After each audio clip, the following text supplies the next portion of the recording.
Mga ka-K5, 5 ka mga manog pangisda ang nadakpan sa mga otoridad sa separadong operasyon kontra iligal nga pagpangisda sa Banwasang San Dionisio, Iloilo, bangod sang paglapas sa Municipal Fisheries Ordinance. Ang superpower sa Mighty Sea, lakas tensya, matalinaw, Mighty Sea.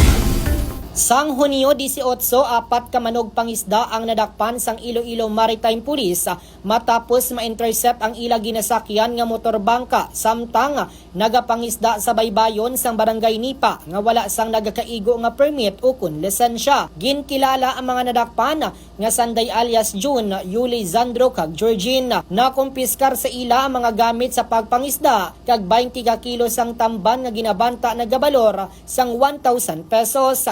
Samtang sang Hunyo 17 sang gabi, nadakpan man si alias Oliver, 42 anyos, kag residente sang barangay Chaba, San Dionisio, Iloilo, sa joint operation sang San Dionisio Municipal Police Station, Maritime Unit, kag Municipal Bantay Dagat sa territorial waters sang barangay Poblasyon. Nakumpiskar kay Oliver ang isa ka fishing boat ng ginabanta na gabalor sang 60,000 pesos, mga pukot kag iban pang nga fishing paraphernalia nga nagabalor sang 20,000 pesos. Sandig sa report, naglapas ang mga nadakpan sa Section 76 sang San Dionisio Municipal Ordinance nga nagakinahanglan sang rehistro kag permit antes makapangisda sa municipal waters. Sa karon, nakabayad naman sang nagakaigo nga multa si Oliver sa Municipal Treasurer's Office kag nakuha ng iya mga nakumpiskar nga kagamitan. Samtang ang mga nakumpiskar sa operasyon sang Iloilo Maritime Police yara pa sa kustodiya sa mga otoridad para sa nagakaigo nga disposisyon.